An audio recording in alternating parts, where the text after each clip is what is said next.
A bonus edition of the Just Basketball Show here on Free Agency Night. Hit follow, subscribe here on YouTube. It's going to be an exclusive video show. You don't even know we have an audio feed probably, but they're not getting it. Only you are. We're also on social media. Instagram, TikTok, Twitter, Facebook, wherever you are. We are there as well. I'm Brendon Kleen. That's Chris Manning. We're going to break down, in basketball terms, a few of the teams that changed the most here on the first day. There's no Damian Lillard trade. There's no James Harden trade. But we do know a few things about a few teams, so we're going to break those down in depth. Let's start with the Los Angeles Lakers, Chris, because as always, they have captured our imaginations. Somehow, LeBron James teams reset their entire rosters every single year, and this one was no exception. So I think the single most surprising deal of free agency happened with the Lakers, which was 3 years, $33 million. I actually think it might end up being more than that, maybe some non-guarantees. Full mid-level exception for Gabe Vincent from the Miami Heat. And then they also went out with the biannual exception and got Taurean Prince, who was just cut by Minnesota, who actually just played against the Lakers in the play-in game, started because Jaden McDaniels broke his hand. What do you think of those two moves as kind of the additions to the core, which we still expect them to lock in, of Reeves and Rui, and then the two superstars? Well, they've locked in Rui. I don't know if you saw this. 3 years, $51 million for Rui Hachimura, which is, I think, a very pretty good deal for Rui and for the Lakers. Well, Reeves, obviously, we think they're going to match whatever he gets, so that's the case. Brendan, they are just adding all the things you would want. Taurean Prince is like a more than serviceable 3-4 guy who can shoot threes. He's going to defend. It's a very clean role for him. And Gabe Vincent's just like another rugged, competent wing defender who they got on I think a very reasonable deal. They've added stuff that is just going to make their team deeper, more solid, more competent. It's a very modern NBA roster around LeBron and AD. He's experienced. He's versatile. And in a world where, they were linked heavily in the last 2 days to Bruce Brown, they obviously could not compete with what Bruce Brown got from the Indiana Pacers. This is like a really, really excellent pivot point for them to go Gabe Vincent, re-sign Rui, to likely keep Reeves, to get Prince. Yeah. I think this is a really great bit of business for Lakers. And if right now, looking at this, I would look at this and think this is, to me, maybe the second best team in the Western Conference behind the defending champion Denver Nuggets. You're doing that to me right off the bat. That's just disrespect. Yeah.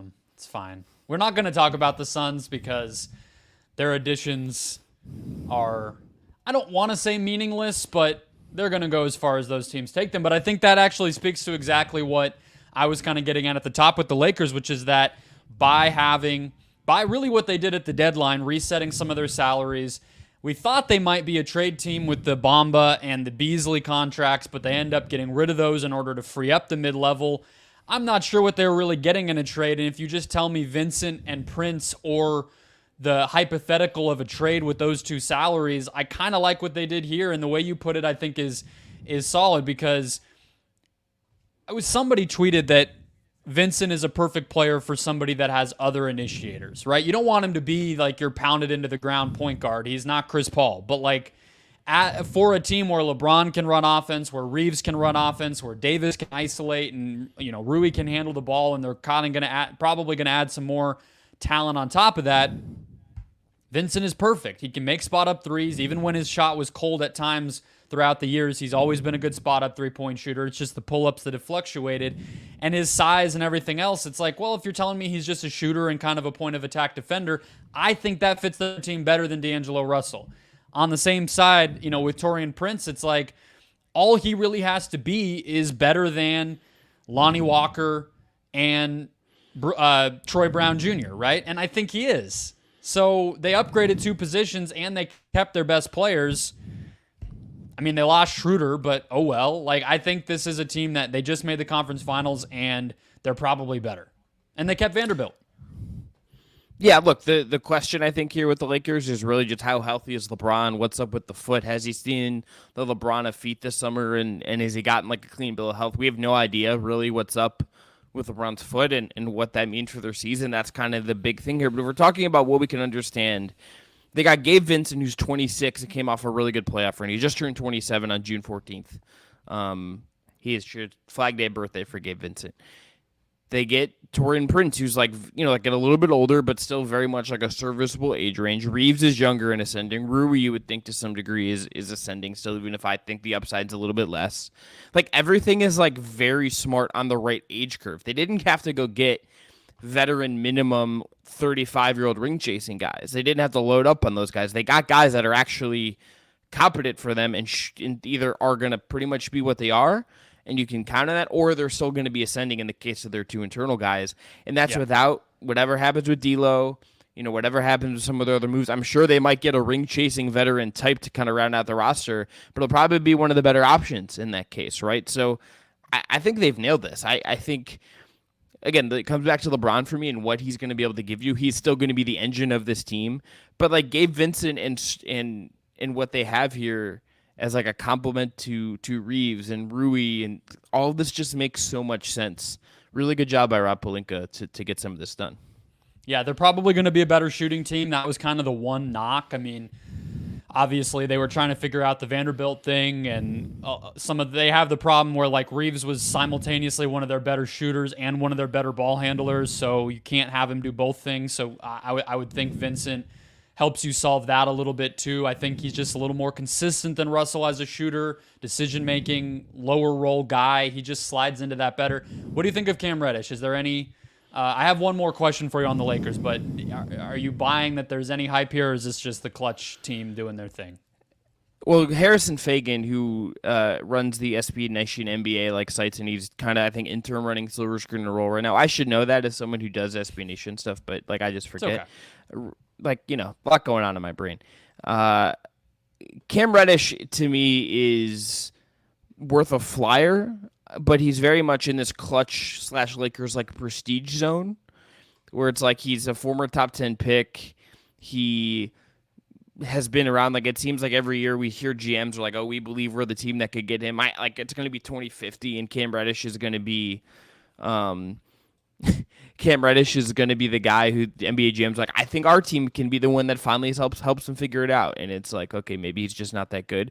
But in terms of a guy who can defend some threes, who like is a younger guy, who has length, who can maybe just eat some minutes for you, I don't hate it. And it's like not a real cost, Yeah. It's not an actual cost for the Lakers. It's not like they didn't go out like use the MLE on him and then like not get Gabe Vincent. They got a real player, and this is like your insurance option.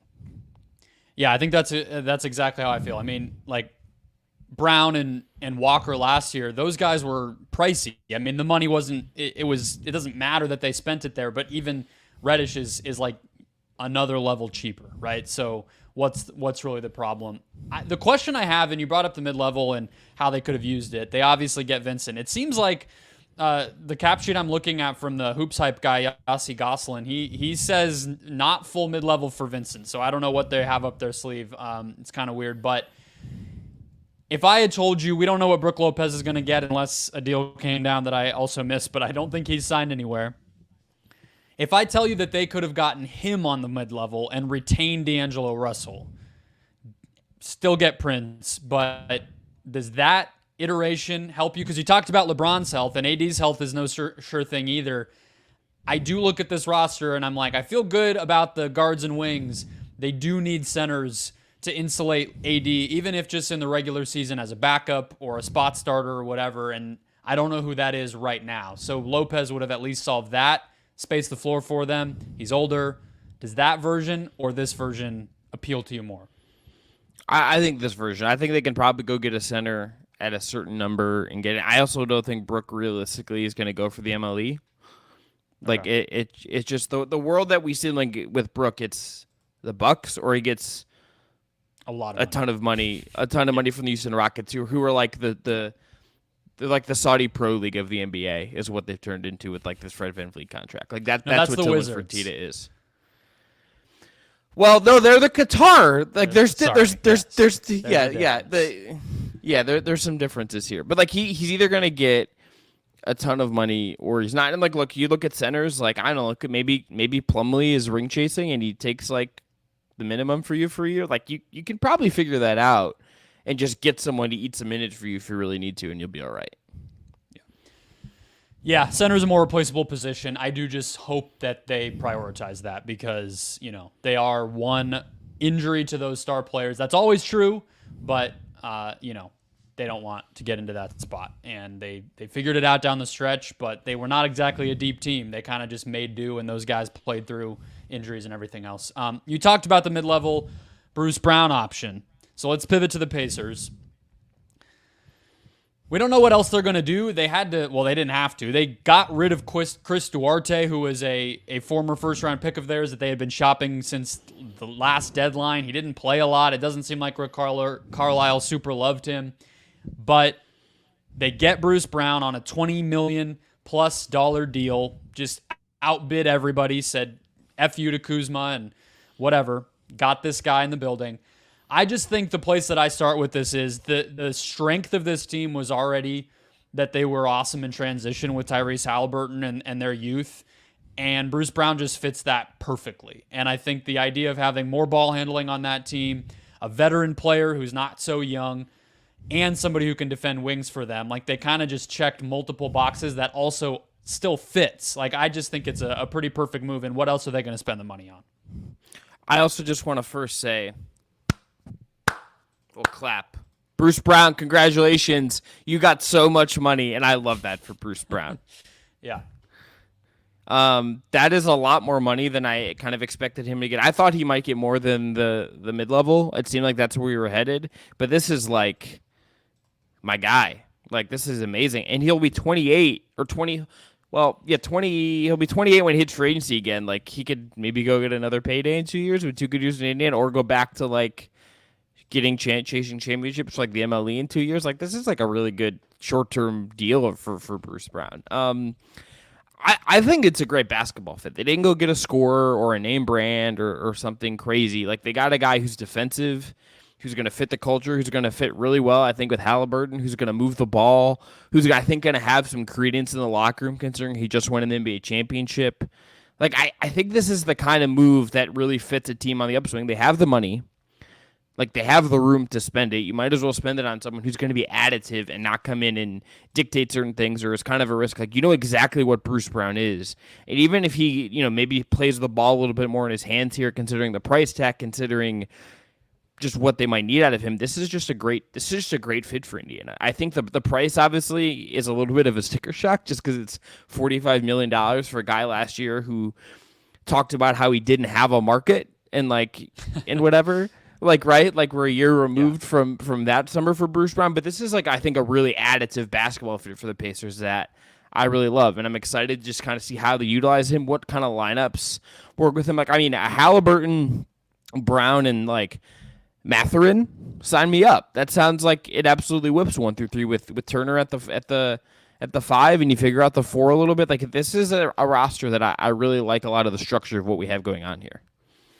Yeah, Jarris Walker obviously in there now. Not that he's going to be your answer right away, but this also, I think, frees up, like, can you trade TJ McConnell now, right? Because they had Andrew Nembhard, who already had a pretty solid rookie season for them as a guy out of Gonzaga. I don't think he's obviously the defender that McConnell is, but Bruce Brown is better defensively. So I think it makes him expendable. You could look to kind of move that, and he's one of the only veterans on the team that you might want to kind of move out as you build around your core. I just think it works. The interesting part of this, though, is, and I'm just like kind of playing devil's advocate here, because Bruce Brown did do some stuff this year that is different than what he had ever been asked to do before and what we had ever really seen him do before since Miami when he was in college. Namely, taking a lot more threes and being much more of a point guard. And so if you're Rick Carlisle, if you're the Pacers, are you seeing this as like we're getting the Jokic teammate version of Bruce Brown?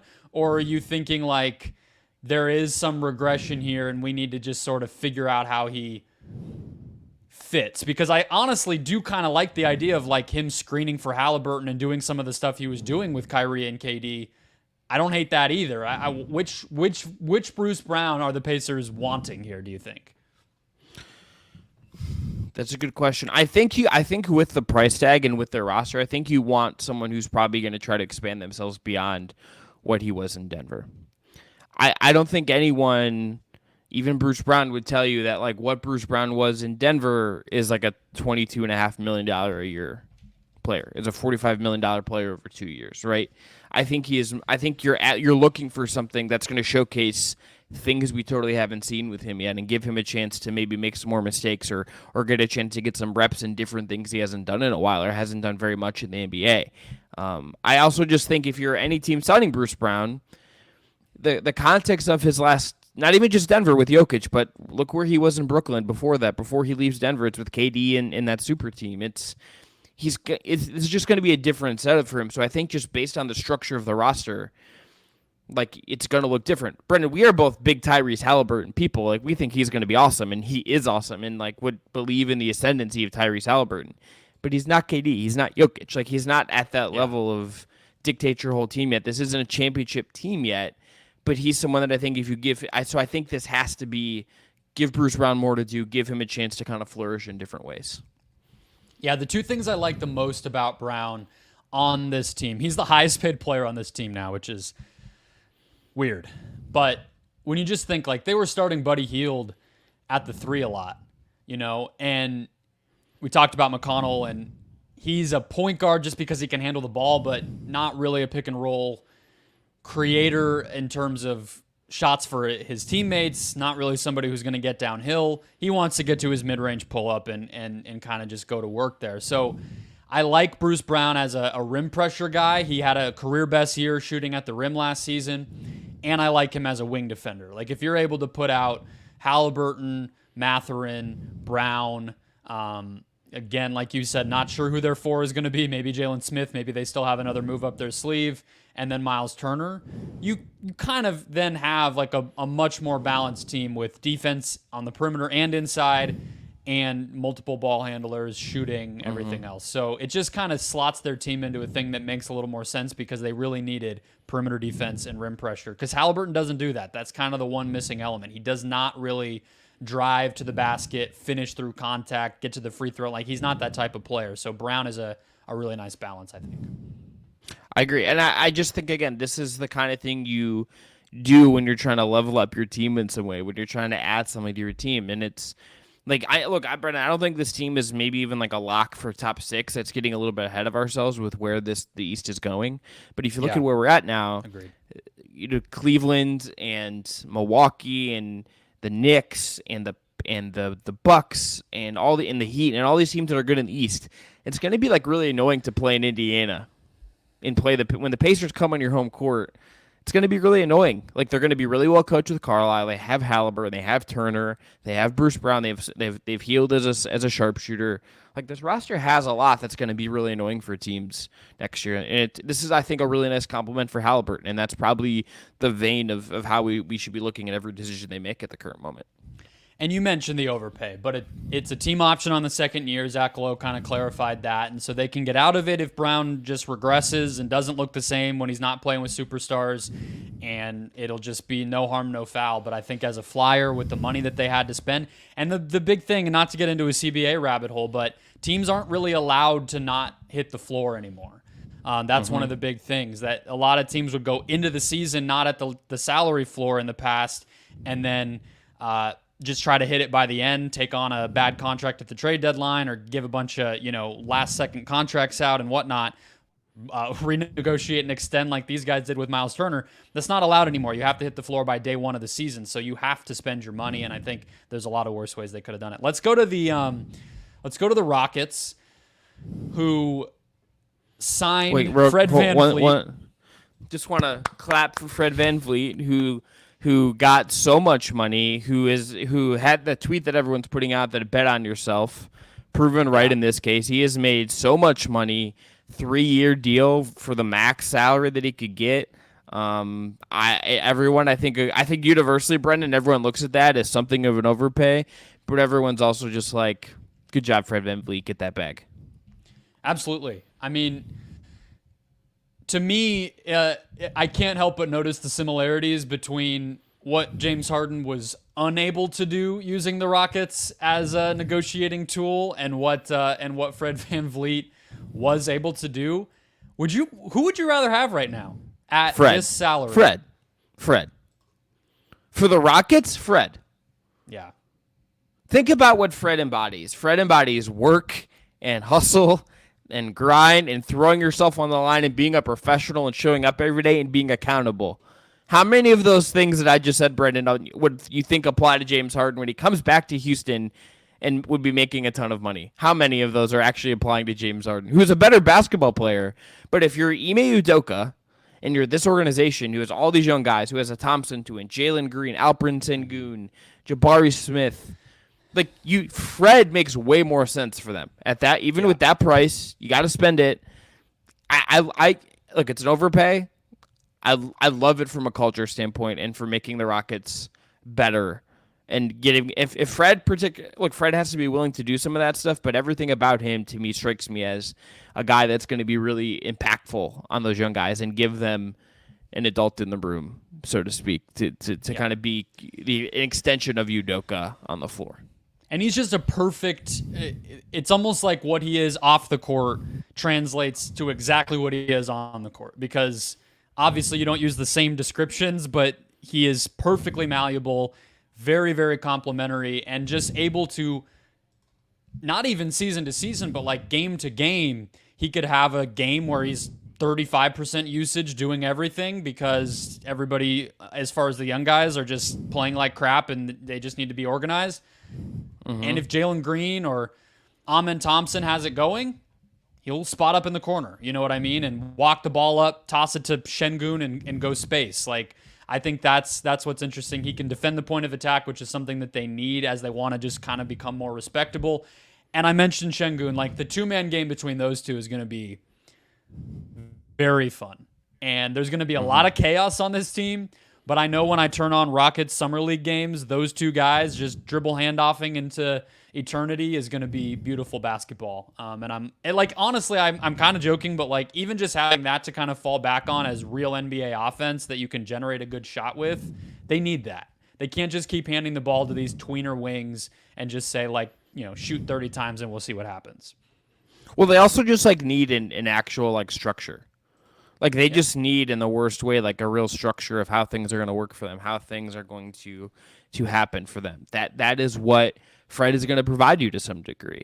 He is not, is he a pure table setter in the vein of a Chris Paul or something like that? No, but those guys don't exist in the same way anymore. And you also don't want to, he to me feels perfect because he will, like you mentioned, the spot up stuff. He is not going to want to take away, he's not the kind of guy who's going to come in, like Harden I think would have, and take away Jalen Green reps on the ball, or take away, if he's still around, Kevin Porter Jr. reps on the ball, or Amen Thompson reps on the ball, or whatever it is.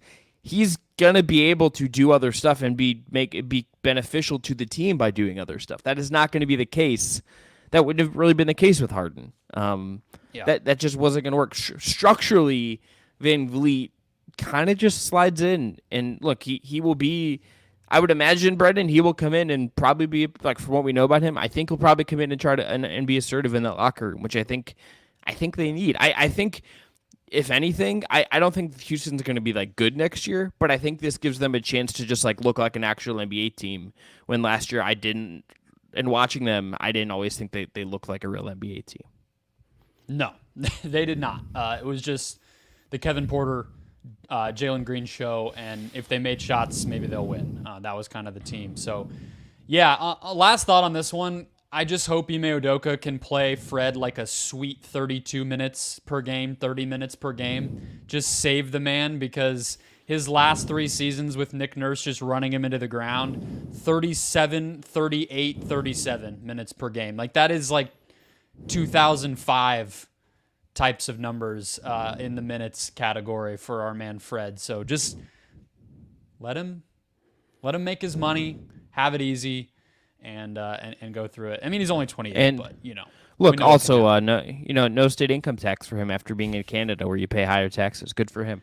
Very true. All right, let's go to the Cleveland Cavaliers, your hometown team. Cool. So here's the thing. I want to pull back the curtain for a second. we were just like, okay, who got better, made improvements. I threw them in there. Was that valid, or was that me just being a homer? Actually, hold on. I have a question about Houston. I remember I wanted to ask this. We don't know who they're going to spend the rest of their money on. Now that they have Fred, and I do think the Cavs thing is valid. Okay, thank you. But with Fred in mind, like, who would be the next guy? Like, Dylan Brooks is still out there. That seems like a pretty solid thing here. But nothing about him either, by the way. Nothing really out there about him right now. There's not. I kind of have been assuming that he'll just still go to Houston. I don't know what the kind of holdup is here, but is it Grant Williams? Like, where would you go next now that we know, like, the point guard Fred VanVleet box has been checked?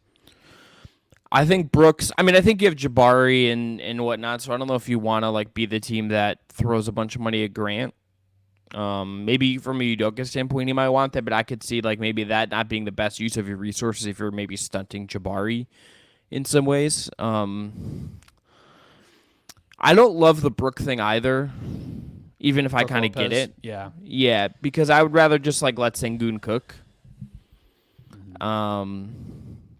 Yeah, I don't really feel like they can play together, and I agree. I mean, I get the idea of wanting defense, but it's sort of like if Şengün's not going to be able to anchor your defense to enough of a degree to be competitive and improve, you have a bigger problem on your hands. You kind of just need to rip the Band-Aid off and figure that out. You can't hide him from that, you know, and he's going into year 3. It's not like he's a rookie. So I've never understood the Brook Lopez thing personally either. It feels like he's going to go back to the Bucks. I like Cam Johnson for the Rockets. Obviously, he's now going back to Brooklyn, so that one's off the table.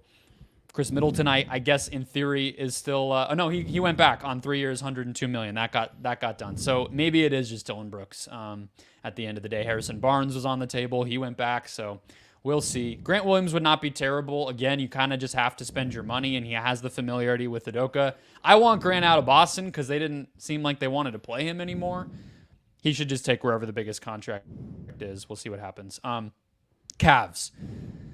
The only reason I think this one is interesting is because it still seems like they have the upper hand for Max Strus. And being able to get Strus and Niang, I do think is like a pretty solid offseason to just fill what their needs were. Like the Jared Allen trade was never super realistic. And, you know, they got Karis LeVert back on a tradable contract, and he's serviceable and fairly efficient if he can keep improving like he did last year.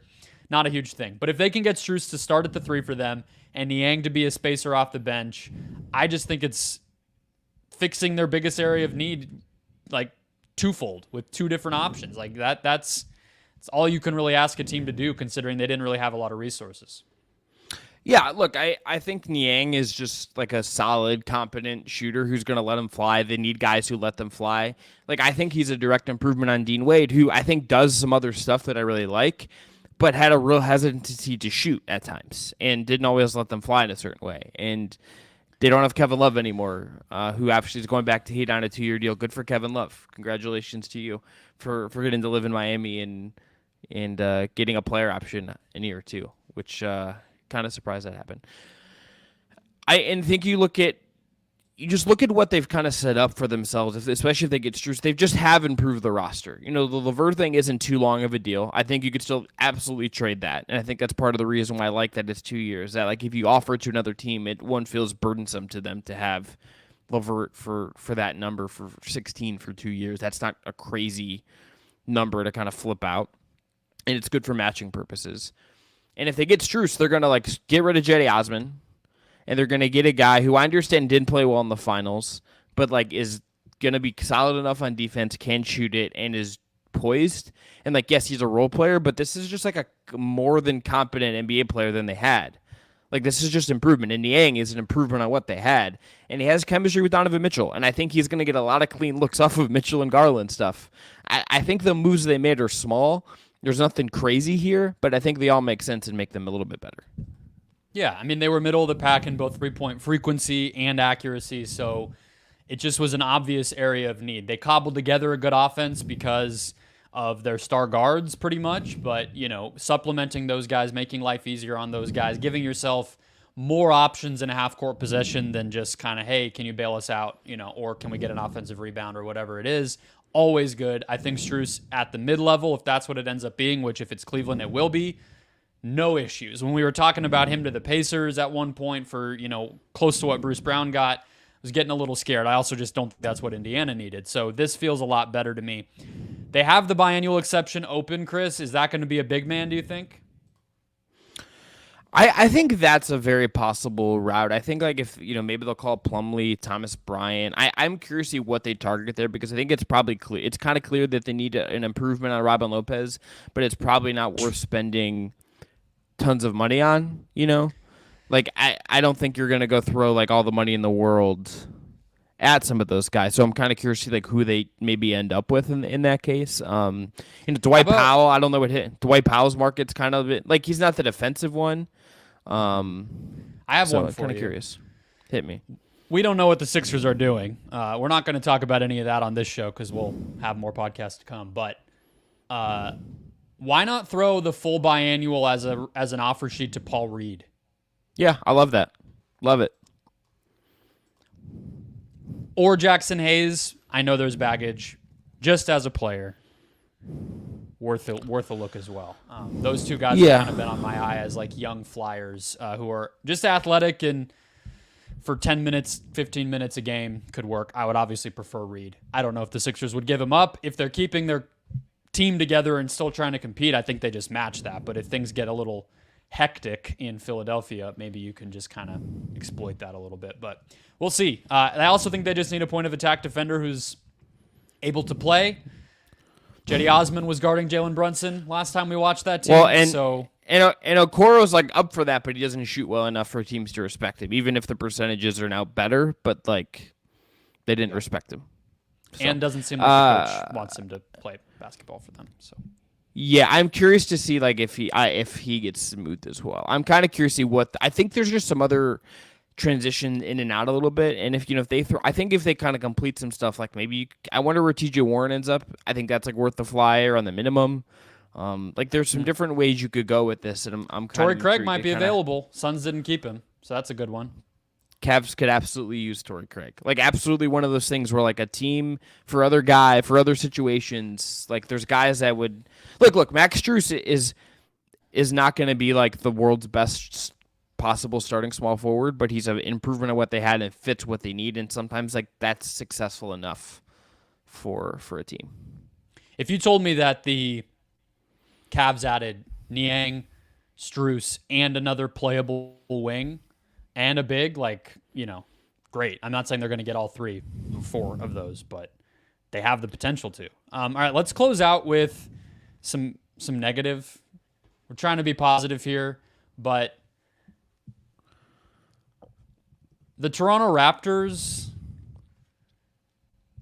don't exactly seem like they have a plan, and it feels like those of us, I'll say us because that was around the beginning of us podcasting together, who advocated for them to be sensible and at least sell to some degree at the deadline.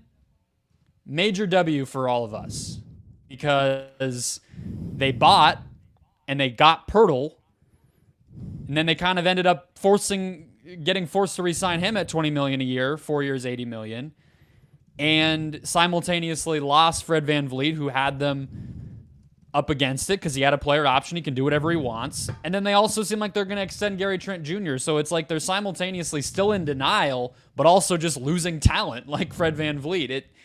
It does not feel like they're headed toward a good situation if they're not able to just make a decision about what they want to be. Buy or sell, improve or rebuild, but you can't do both. They're literally, they are now proof that trying to do both doesn't work because it's not always up to you. Yeah, I don't get $80 million for Jakob Poeltl for 4 years. I don't. I think he's a solid center. I like Jakob Poeltl. And there's a world where over when I was doing Unlocked on Cavs, my co-host and I were talking about if Allen got a crazy offer sheet and you had to go a different direction, who'd you target? And Poeltl was on that list for me because he's competent. He wouldn't be too expensive, but I think $80 million is a little too expensive for him. If it would have been 16 a year average, I think I might feel a little bit differently. 80, just 20 a year on average, just feels a little bit steep. And that's the move you kind of make, I think, if you're really all in, and they're just not there. And then you gave Dennis Schroeder more than the mid-level for 2 years.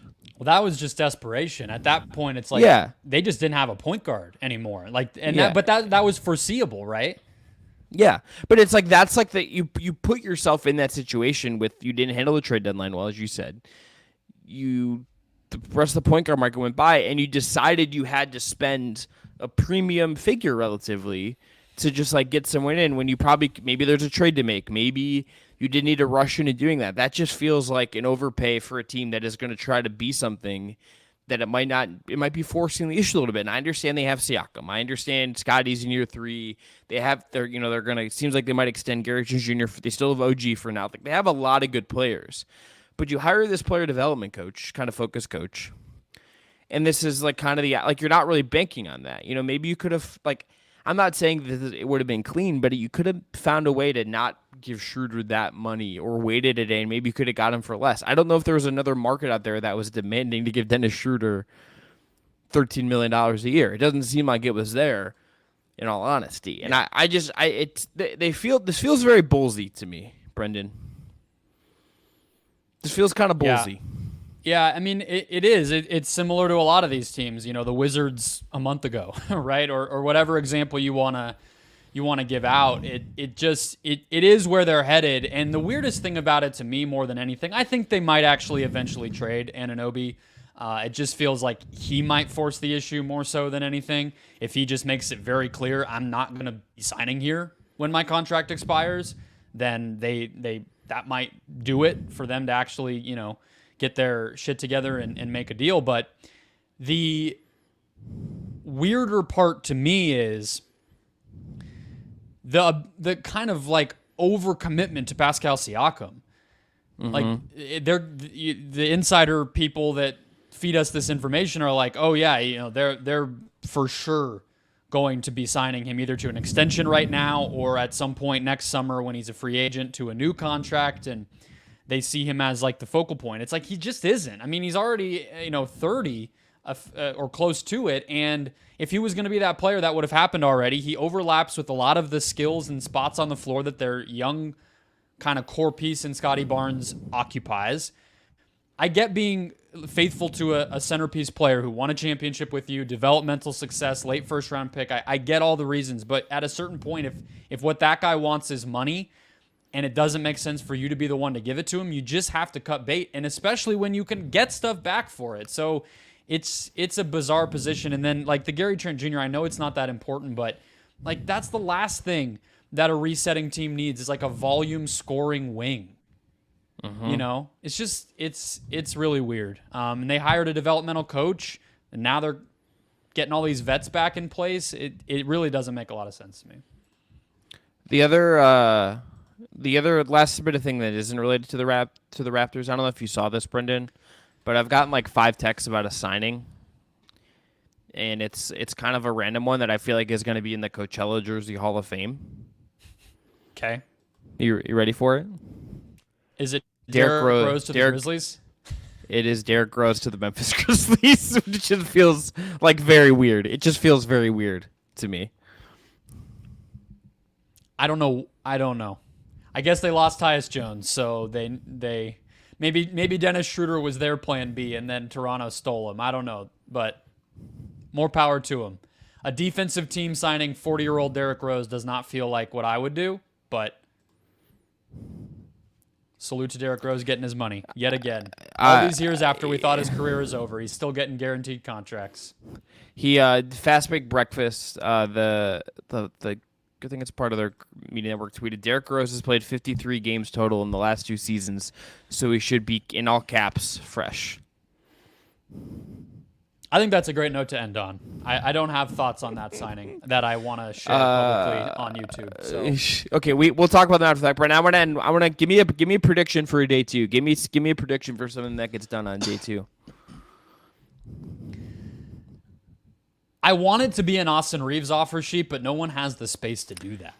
Yeah, we might have missed the moment for the Austin Reeves like bonkers offer sheet. Which is not Which good for really Austin pisses Reeves' me bank off. account. Yeah, not good for Austin Reeves' bank account. Not good for the people who hate the Lakers' exceptionalism. They're going to get him on like a $17 million a year deal. The same thing Rui just got because no one had the balls to just try it, hold up their space. All these bad teams with space just took on Joe Harris instead of actually playing ball. So that sucks. That would be the one I want. As far as what might actually happen, I mean, we're just waiting on the Lillard and Harden dominoes at this point. I'm going to give you two. Dillon Brooks to Houston gets done. And it's hard to even find like a Grant Williams offer sheet now. But I feel like Grant Williams is going to get signed and traded sooner rather than later. Sign and trade makes it interesting, and I'm sure there's a ton of candidates at that point. Any good team would love to have Grant Williams. Would you, if you were Cleveland, would you rather try to do a sign and trade for Grant or Strus? I like Grant's defense. I just don't think he's a 3. If you told me that you were trading Jared Allen and we're just really getting crazy with Mobley at the 5 and Grant Williams at the 4 and finding another wing, they're not there yet. I don't think that's what they should do, but that would be the way where Grant makes sense. I just don't think I don't want him guarding, I don't know, Jaylen Brown, for instance. Sure. I that would be not ideal. So I think Grant is a 4. Yeah. Yeah, and you got Niang, and I think there'd be some overlap with him and Niang. So I think getting the actual wing is probably worth your time.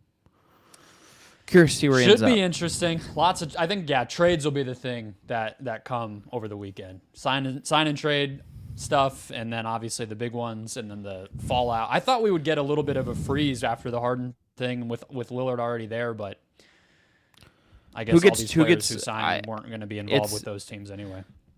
Ready for the Harden thing. I also I would watch Philly just because I just can't imagine Daryl Morey is going to trade James Harden for role players that won't actually help Joel Embiid win a championship.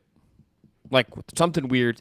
There's something weird that is going to happen kind of in that universe. You give Daryl Morey an opportunity to be a jerk about transactions, and it's like Thanksgiving dinner for him. So he'll have a great weekend just cooking up nonsense. Will he? But when they trade James Harden, will he take a photo on the tarmac coming off the PJ with those players? Is my question. With Terrence Mann and Jason. Probably not. He might. Probably not. When it's Robert Covington, probably not gonna. He does like Covington. It's true. That is one of his guys, but not the guy. There's one guy for him. I'm really just honestly salivating at the possibility that Harden does go to the Clippers and Russell Westbrook re-signs there, and those two are teammates again. Give me a Clippers Warriors playoff matchup then too, with Harden versus Chris Paul with Russell Westbrook on Harden's team again. Well, I just want all of the old guards to just have to deal with their PTSD and kind of have a little bit of therapy. And KD's out there. KD is in the same region Suns of the Warriors country. Needs to happen. Yeah. Well, but even Suns Clippers again, just because KD and Russ and Harden all in the series together is just weirdo stuff. Suns have a roster spot open for Serge Ibaka. Let's finish it off. Kendrick Big Perk coming out. Nick Collison. I think he's replacing Jeff Van Gundy. No, Perk. No comment. All right, that'll wrap us up. Hit follow or subscribe, or we're on YouTube. Hit subscribe, and we will be back early next week, potentially talking about these massive trades, giving out more superlatives about free agency. Click the link below to get your own homage shirt. I got mine. Jimmy Butler, still a member of the Heat. Might get an awesome teammate in the next few days. We'll talk to you guys next week.